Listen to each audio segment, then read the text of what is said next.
Need some coins for that God Squad you've always wanted? For fast and the cheapest coins anywhere, make sure you guys check out MMOEXP.com and use code ZERK for 5% off your order. Link is in the description.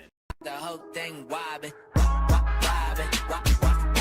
When I come around, got the whole thing wobbin'. What's going on, guys? It's Zirksee coming at you today with another YouTube video, and today I'm going to be ranking the Release 2 90 overall players, because if you guys didn't already know, there are actually some ways to get free 90 overall players for specifically Release 2. Now, if you guys happen to have a fantasy pack where it doesn't specify Release 1 or Release 2 of these 90 overall players, I honestly have no idea if those packs will update and allow you to pick Release 2 of players in them. I know I'm going to get asked that question. I honestly have zero idea, but I do know there are specific ones for Release 2. If you look at these solo challenges, the Ultiverse of Terror, there are new tiers that just unlocked today that allow you to get a Release 2 NCAT 90 overall, and there are a house rules where you can actually get a Release 2 90 overall NCAT as well.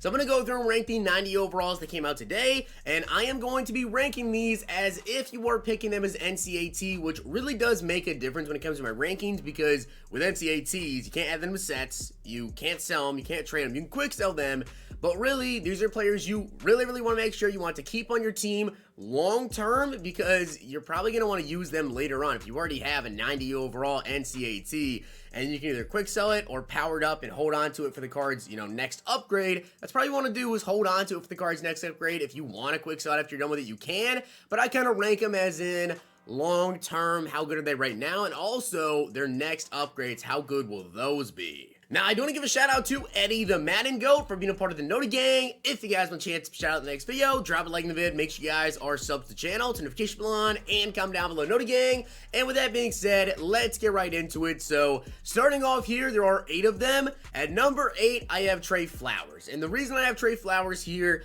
is very similar to a couple of other players with the Release 1, with those defensive linemen. There were a couple of them that were very similar to Trey Flowers in that I didn't really find any of them special. They were just decent, right? 77 speed, 87 acceleration.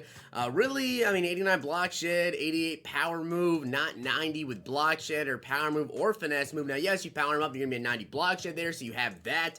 And the speed is not crazy. It's only a 77. Like, Trey Flowers is just a decent card. And really just ever so slightly, I will say, edging him out is Brandon Graham for a couple of reasons. Number one, when you power him up, he will be at 90 power move and 90 block shed.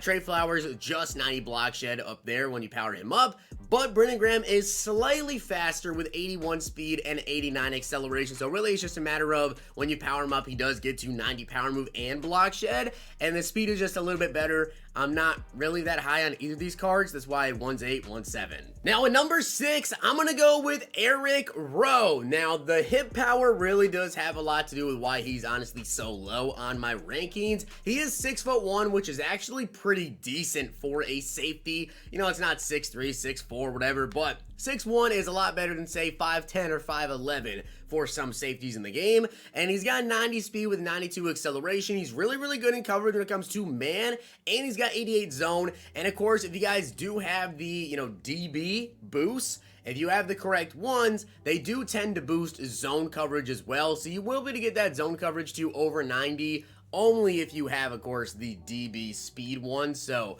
not really gonna mention that. I guess when it comes into my ranking of this card, being able to potentially get him over 90 zone coverage if you have those strategy items, because I know not everybody does have those strategy items there, but you can potentially get him over 90 zone coverage. The man already had 90. It's a solid card.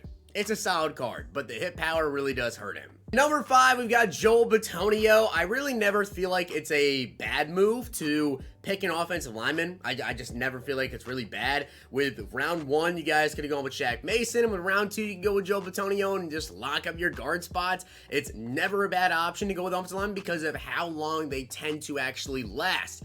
With Joel Bitonio, he's got 87 strength, 91 pass block, and 87 run blocking. Now, do I feel like there are going to be a lot better offensive linemen in the game very quickly, and already are better offensive linemen? Yes. but you can still get away with using him, especially when it comes to that 91 pass block for, you know, quite a while here. I mean, on my no money spent team, I literally just recently had like 82, 83, 84 overall offensive linemen, and now I feel like I really needed to upgrade them because it was going to get really bad. So with Joe Bitonio here, 90 overall, left guard, you can pick him up and really roll with him for the next month and a half. Now on to number 4, I'm gonna go with Brandon Cooks. Now, to be honest, I'm not really that high on this card as well right now because his route running isn't really that great, right? I don't really like his route running. His catch in traffic, though, being at 89 is actually pretty solid. And he's got 87 spec catch, but he is 91 speed, and this is more so one you would potentially take just knowing that the next Brandon Cooks card, depending on wherever he gets it, of course, is probably going to be pretty good. Brandon Cooks tends to get some really glitchy cards, so I wouldn't be surprised, you know, to see him get a combine card or some sort of zero chill card or something kind of in between the next couple of months here. I don't think you're gonna have to wait like 3-4 months probably for another Brandon Cooks upgrade, more than likely.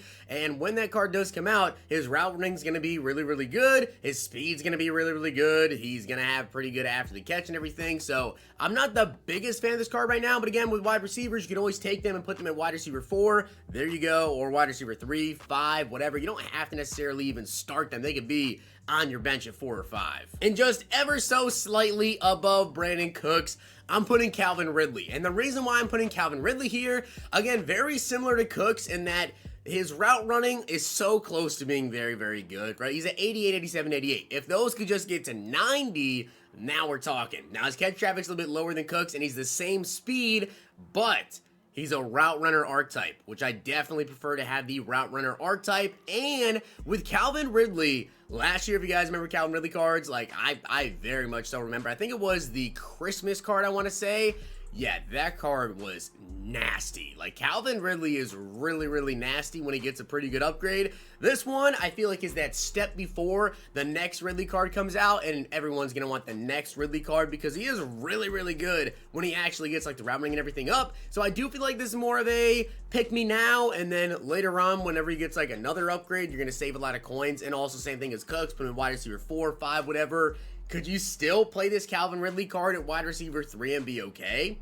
I feel like you could. On to number 2, I really feel like this is a plug and play right now card. Joey Bosa, I really feel like a lot of teams could use this Joey Bosa card, and Bosa does tend to get a lot of upgrades throughout the year. So Joey Bosa, 85 speed, 88 acceleration, he's got 86 strength. Now, of course, he's not great in the run game, but as a pass rusher, he's always really good. 87 power move and 91 finesse move. So not only is this a long-term one where you know, okay, whenever Joey Bosa gets another upgrade, he's always going to be, you know, a demon off the edge. He's going to be really good as a pass rusher.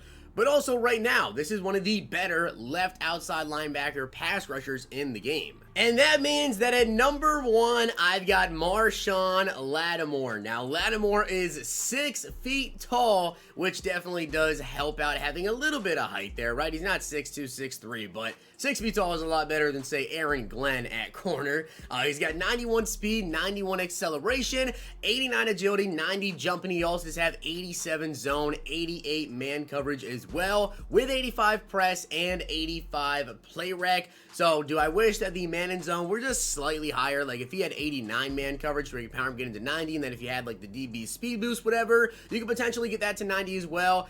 With the zone, yeah, I would have loved that, but it is what it is. So, you may not be able to get to 90 man and 90 zone coverage, but I believe you will definitely be able to get him to 90 zone, again, if you have the DB speed boost. Again, I know not everybody does, but that's just a kind of an added bonus there if you do potentially have those. But even if you don't, I still think Lattimore is number 1 just because of the speed on the card, and also kind of similar to Bosa, Lattimore does tend to get upgrades throughout the year, and Lattimore is having an incredible year to where I would not be surprised to see him end up getting a Team of the Year card this year and like January, end of January there. So if you go with this card now, you're going to save a lot of coins when that Team of the Year card comes out, and then everyone's scrambling trying to pick up this most feared card. So with that being said, guys, I hope you did enjoy the video, and if you did, make sure you guys drop a like in the video, and of course hit that sub button down below. Those are my rankings of the 90 overalls for most feared release 2. Hope you guys enjoyed. See you guys next time.